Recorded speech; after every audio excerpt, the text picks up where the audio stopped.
Bonjour à tous, la paracha de cette semaine, Tazria. Tazria qui nous parlera au début des lois relatives à une naissance, comme à la Brit Mila, puis majoritairement cette paracha nous parlera du lépreux. Alors, cette lèpre n'est pas un problème dermatologique, c'est plutôt une maladie miraculeuse qui venait de Dieu. En effet, après avoir eu cette lèpre, il ne fallait pas consulter un médecin, mais plutôt un Kohen, et demander si cette lèpre était pure ou impure. Le Kohen devait constater et prendre une décision. S'il y avait un doute de cette lèpre, si elle était pure ou impure, il fallait enfermer la personne durant une semaine. Au bout de cette semaine, si ça devenait impur, il fallait que cette personne aille en dehors du camp durant 7 jours.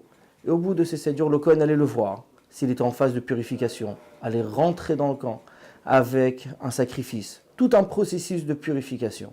Mais cette lèpre pouvait apparaître également sur des maisons, sur des vêtements, ainsi que sur des ustensiles ménagers, mais pas uniquement sur la personne. Et à chaque fois, il fallait s'adresser au Kohen, et c'est le Kohen qui allait dire quelle était la définition de cette lèpre, pure ou impure, et si c'était en phase de purification ou pas. Il est écrit dans la Mishnah que si c'était une veille de Shabbat, et qu'on aperçut une lèpre sur un des murs de la maison ou un ustensile, le Kohen, à ce moment-là, allait venir, mais s'il avait déclaré la maison lépreuse, tout était impur, et ainsi que tout ce qui était dans la maison. Mais nous sommes veille de Shabbat. Veille de Shabbat, on n'a pas le temps de tout faire sortir. Alors ici, il y a une règle particulière. On avait un temps supplémentaire pour faire sortir tous les ustensiles de la maison avant qu'ils deviennent impurs, et c'était le temps d'allumer une bougie. Quelle bougie? Bien sûr, si nous sommes veille de Shabbat, nous parlons des bougies de Shabbat. Alors, pourquoi la Mishnah nous parle des bougies de Shabbat, alors qu'ici nous parlons d'une lèpre, d'une impureté? Pourquoi mélanger avec les bougies de Shabbat? C'est qu'en fait, cette lèpre venait, comme nos sages disent, pour la médisance. La médisance qui veut dire une séparation, séparer deux personnes. Puisqu'il y avait une séparation, cette séparation peut être arrangée et réparée avec une nouvelle lumière, avec un nouveau dévoilement. Et ça, c'est le Shabbat. Le Shabbat qui commence avec l'allumage de la bougie. La bougie qui nous rappelle la paix qui doit régner dans le foyer. Cette paix qui doit régner dans le foyer grâce à l'allumage de cette bougie.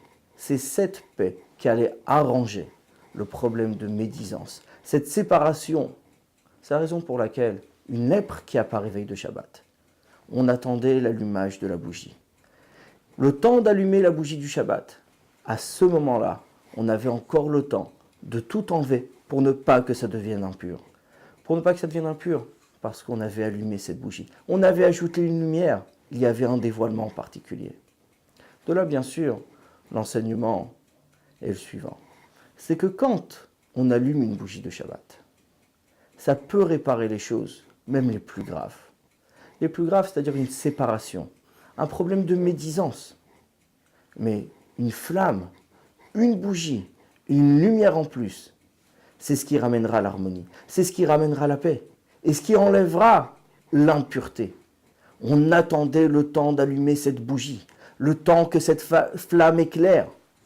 Une fois que cette flamme était éclairée, à ce moment-là, le problème était réparé. Nous avons ramené à nouveau l'harmonie et à nouveau la paix. D'où est l'importance de la bougie du Shabbat pour ramener cette paix sur terre. Au revoir à tous.